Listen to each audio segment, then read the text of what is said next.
The great white shark, apex predator of the modern ocean.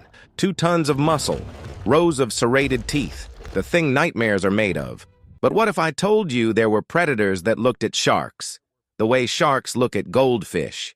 Tonight, 10 prehistoric killers so massive, so violent, so perfectly designed to end life, they make modern apex predators look harmless. One could snap a great white in half with a single bite. Another hunted dinosaurs for breakfast. And number 1, it's the reason the oceans used to be a death sentence. Stay until the end. You'll never look at a shark the same way again. We think we know what terror looks like. The great white shark, the saltwater crocodile, the polar bear. Modern apex predators. Efficient, deadly, dominant. But these are the survivors of a culling, the gentle ones. Because for hundreds of millions of years, Earth wasn't ruled by the predators we know. It was ruled by monsters. Creatures so massive they made the ground tremble. So powerful they hunted prey 3 times their size. So perfect at killing that evolution itself couldn't improve them. The 10 predators you're about to meet didn't just dominate their ecosystems, they were the ecosystem. Some lurked in rivers, waiting for dinosaurs to drink. Others ruled skies with wingspans that blocked out the sun. A few prowled ancient seas, turning the ocean into an abattoir. And all of them would look at a great white shark, the way you look at a goldfish. This isn't a list of extinct animals. This is a reminder that we live in the age of mercy, because the real killers are gone. We start with a creature that turned Australia into a nightmare. Megalania, the largest venomous land animal ever to exist. Picture a Komodo dragon. Now multiply its length by 3, 23 feet long, over 1,300 pounds of muscle, scale, and venom. A reptile the size of a pickup truck. Megalania roamed Australia until roughly 50,000 years ago, and it's likely the first humans to arrive on the continent met this thing face to face. Its teeth weren't just sharp, they were serrated, designed to saw through flesh. And like modern monitor lizards, Megalania likely had venom glands that caused massive hemorrhaging and shock. One bite, and you weren't just bleeding out, you were liquefying. Modern Komodo dragons take down water buffalo. Megalania hunted giant wombats the size of cars and marsupial lions. It was an ambush predator, patient, silent, waiting in the tall grass until something wandered too close. Then it would explode forward, jaws wide, teeth sinking deep. And then it would just follow you, waiting for the venom to do its work. Today, its bones lie in Australian museums. But for millions of years, if you set foot in Australia, you weren't at the top of the food chain. You were prey. That's one down.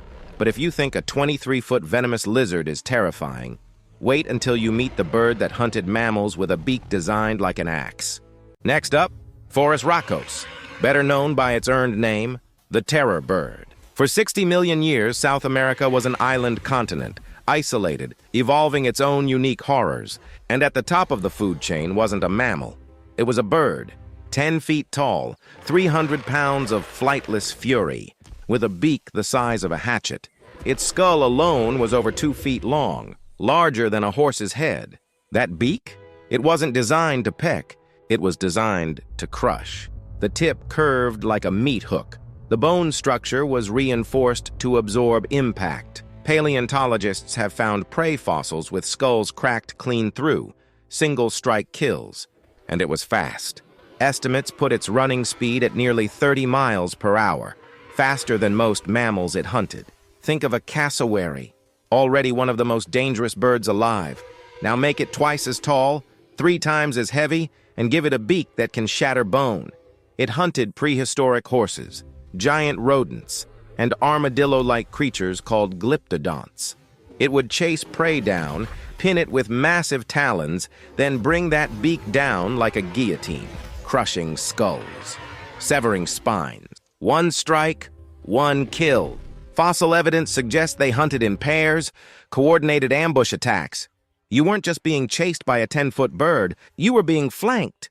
For 60 million years, birds ruled South America, until the continents connected and saber-toothed cats arrived. Even then, the terror birds held on for another million years. 2 down. But if a 10-foot killer bird disturbs you, the next predator makes modern crocodiles look like bath toys. Number 8. DINOSUCHUS. The scientific name literally translates to terror crocodile. And for once, scientists weren't being dramatic. Imagine standing at the edge of a river 75 million years ago. The water is still, silent. Then 2 eyes surface, spaced 6 feet apart. Modern saltwater crocodiles reach 20 feet and weigh over a ton. DINOSUCHUS reached 40 feet and weighed 8 tons, twice the length, 8 times the weight. Its skull alone was over 6 feet long, large enough to fit an entire human inside its jaws. And those jaws? They generated a bite force estimated at over 23,000 pounds per square inch. For reference, a great white shark bites at 4,000 psi. DINOSUCHUS could bite with the force of 5 great whites at once. And we know what it ate. Because paleontologists have found Tyrannosaurus bones with DINOSUCHUS bite marks gouged into them. It didn't hunt fish. It hunted dinosaurs. It would wait at riverbanks, submerged, motionless, invisible. When a dinosaur came to drink, DINOSUCHUS would explode from the water, jaws clamping down on the neck or leg. Then it would drag its prey underwater and begin the death roll. A 40-foot crocodile spinning at high speed, tearing limbs from sockets, drowning prey that weighed several tons. Fossil evidence shows it fed on Hadrosaurus, small tyrannosaurs, and even sea turtles the size of cars. Nothing that entered its territory was safe. Dinosaurs ruled the land for 170 million years. But rivers? For 10 million years, rivers belonged to DINOSUCHUS, and the water was where empires drowned. 3 predators down, and if you think a 40-foot crocodile is the worst thing that could live in a river, the next one makes DINOSUCHUS look small.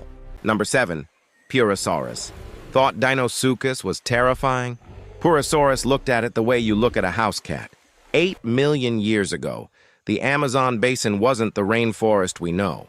It was a series of massive swamps and mega rivers, warm, shallow, teeming with life. And ruling it all was PURUSSAURUS, 43 feet long, over 9 tons of muscle and bone, the largest crocodilian ever to exist.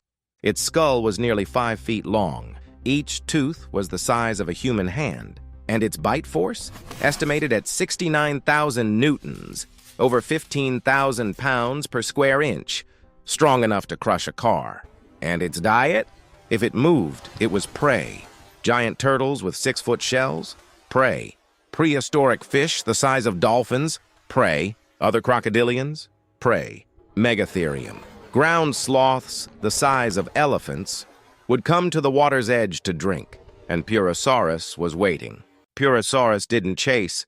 It didn't need to. It would float motionless in murky water, looking like a floating log. Then, when prey came close enough, one lunge, one bite, instant death. Modern caimans eat fish and birds. PURUSSAURUS ate animals that modern predators wouldn't dare approach. The Amazon today is one of Earth's great wildernesses. 8 million years ago, it was PURUSSAURUS's private abattoir. Nothing that drank was safe. 4 down. But these giant crocodilians were just the ambush killers. The next predator didn't wait by the water. It came onto land, and it was even bigger. Halfway down our list, SARCOSUCHUS. Paleontologists nicknamed it SuperCroc, not because they thought it sounded cool, because they ran out of superlatives. 110 million years ago, the Sahara wasn't a desert. It was a river system larger than the Amazon, teeming with life, and lurking in those rivers was the largest crocodile ever to exist. 40 feet long, 12 tons. A crocodile the length of a city bus. A great white shark is 20 feet long and weighs 2 tons. SARCOSUCHUS could swallow 1 whole. Its skull was 6 feet long, with a bizarre bulbous growth at the tip of its snout, likely used for ramming and sensory detection. And its jaws? Over 100 teeth, each one designed to grip and never let go.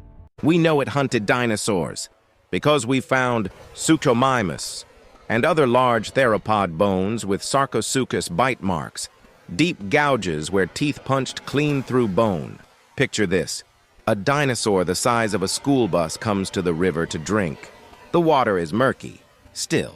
Then, without warning, 12 tons of SARCOSUCHUS explodes from the shallows, jaws clamping around the dinosaur's neck, and then the roll begins. Spinning, drowning, bone snapping. Modern crocodiles are ambush predators. SARCOSUCHUS was an ambush superweapon.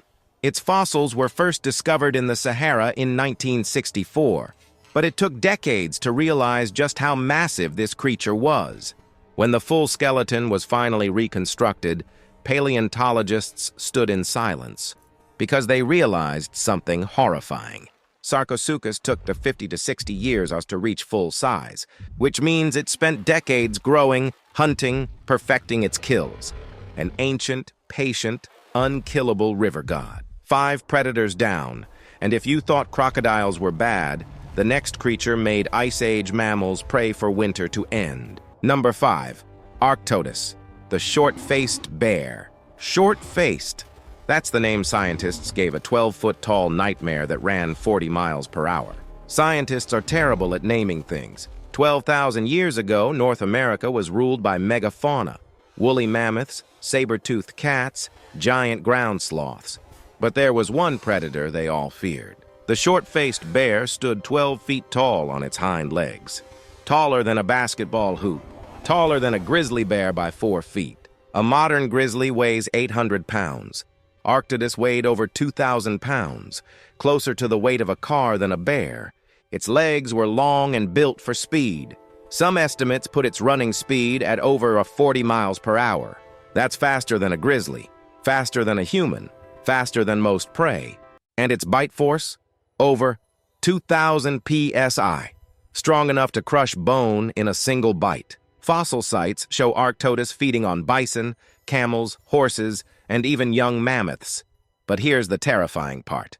Isotope analysis of its bones suggests it was a hypercarnivore, meaning over 70% of its diet was meat. It didn't forage. It didn't eat berries.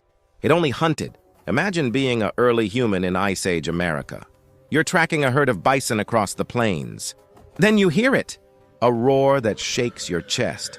And when you turn, you see it standing on a ridge, 12 feet tall, 2 tons of muscle, staring directly at you. Modern grizzlies have learned to fear us. Arctodus? It had met humans before, and it wasn't impressed. Early humans likely encountered these bears, and the encounters didn't go well. There's a reason so many Ice Age cave paintings show enormous bears. They weren't myths, they were memories. 5 down, 5 to go. And now we leave the land behind, because the next 4 predators ruled environments where you couldn't run, where you couldn't hide, where even breathing was a risk. Number 4, JAEKELOPTERUS, the largest arthropod ever to exist. An 8-foot sea scorpion that turned ancient oceans into hunting grounds. 400 million years ago, before fish had jaws, before sharks evolved, the oceans were ruled by arthropods.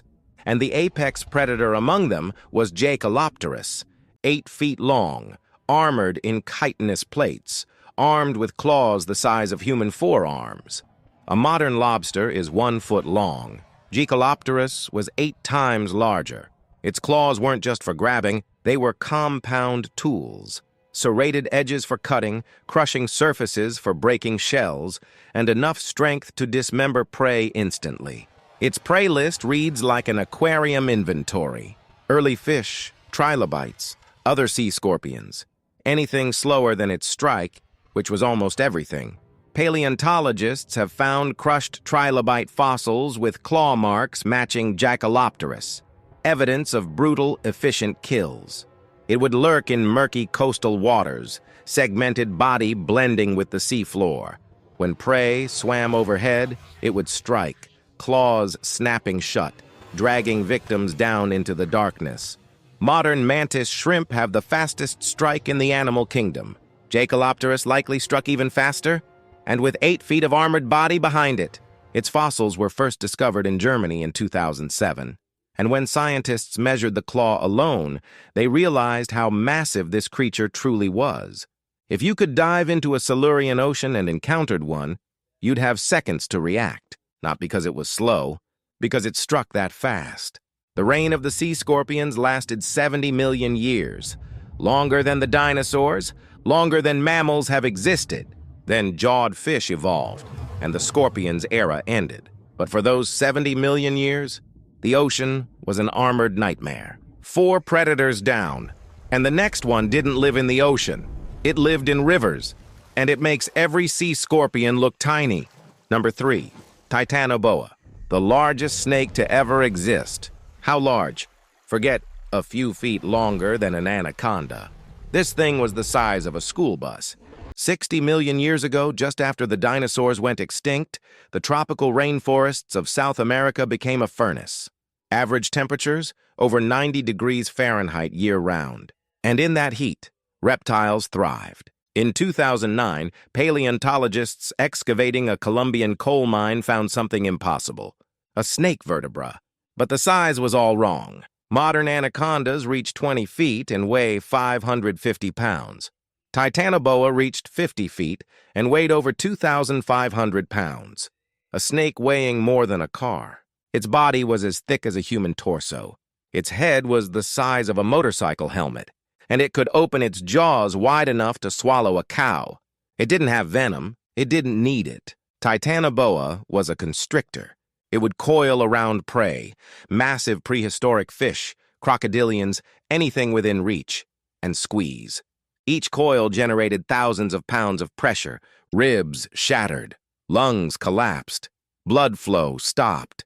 Death by suffocation and crushing. Slow, inevitable, inescapable. Fossil sites have revealed crushed remains of ancient crocodiles and large fish, likely Titanoboa's last meals. And like modern anacondas, Titanoboa was semi-aquatic. It lurked in rivers and swamps, nearly invisible in murky water. You wouldn't see it coming. One moment, the water is still. The next, 50 feet of muscle erupts from below, wrapping around you in seconds. No escape, no air, just pressure. Titanoboa ruled South American rivers for millions of years. And when a 50-foot snake is the apex predator, even crocodiles learn humility. 2 predators left, and now we go back, way back, to an era when life was still figuring out how to kill. And the next creature? It invented predation itself. Number 2, ANOMALOCARIS, the creature that invented predation. And if you think that makes it less terrifying, you're very wrong. 500 million years ago, during the Cambrian explosion, life on Earth looked alien. No fish, no plants, no vertebrates, just strange, soft-bodied creatures drifting in warm, shallow seas. And then ANOMALOCARIS evolved, 3 feet long, armored in overlapping plates, with compound eyes the size of golf balls, the largest eyes of any animal at the time. Its frontal appendages were lined with spines and designed to grasp, crush, and drag prey into its circular mouth. That mouth. A ring of overlapping plates that could crush through the hardest shells in the ocean. Nothing was safe. It hunted trilobites, the most successful animals of the era, with ruthless efficiency. Paleontologists have found trilobite fossils with circular bite marks perfectly matching ANOMALOCARIS's mouth. Some trilobites even show evidence of escaping, half-eaten, regenerated shells, which means ANOMALOCARIS didn't just kill, it terrorized.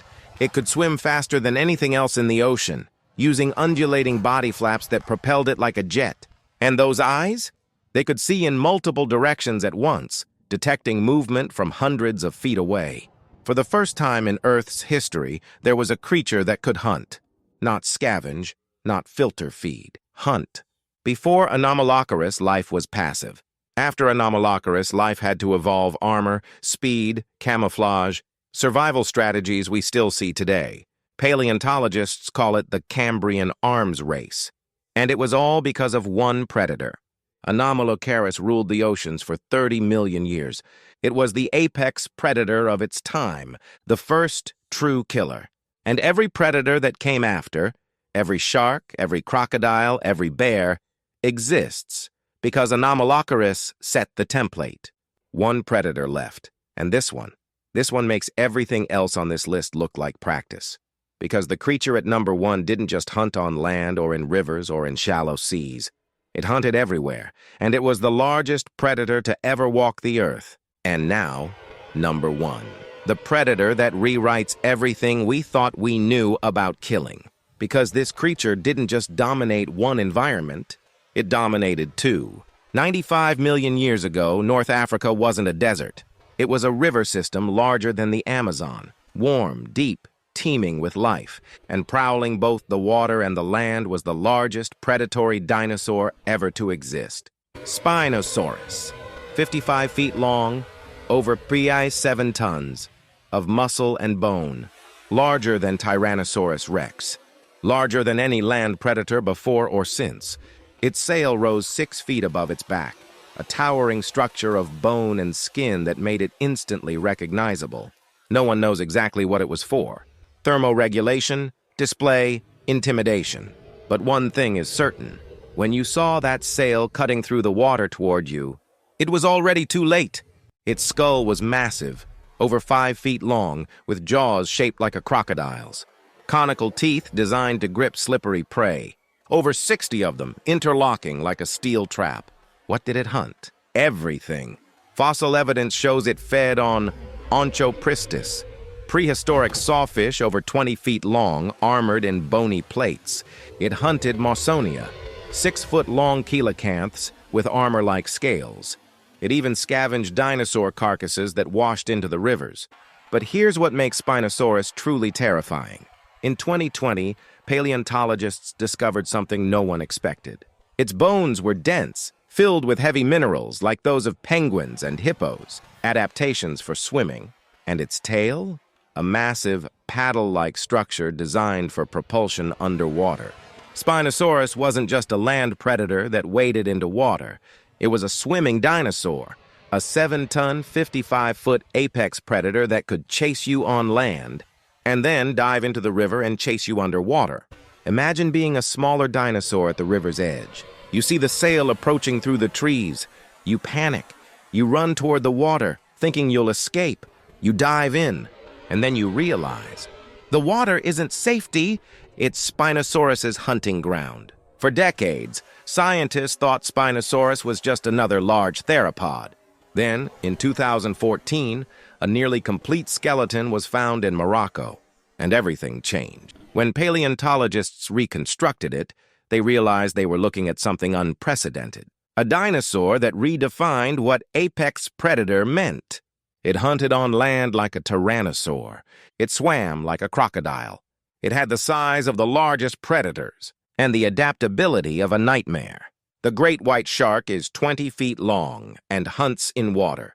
Spinosaurus was 55 feet long and hunted everywhere. For 30 million years, the rivers of North Africa belonged to Spinosaurus.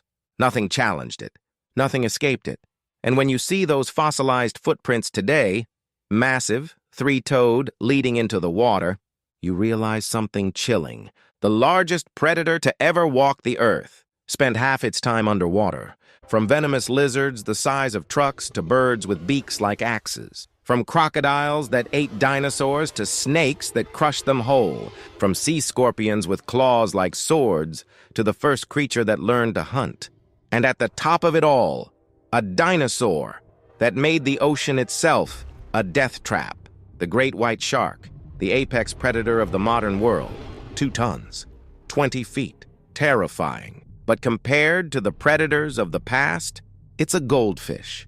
So here's my question for you. Which predator terrified you most? And be honest, if you could bring one back to life, which would it be? Drop your answer in the comments. And if you said Spinosaurus, you and I need to have a serious conversation about life choices. If you love discovering the monsters that used to rule this planet, hit subscribe.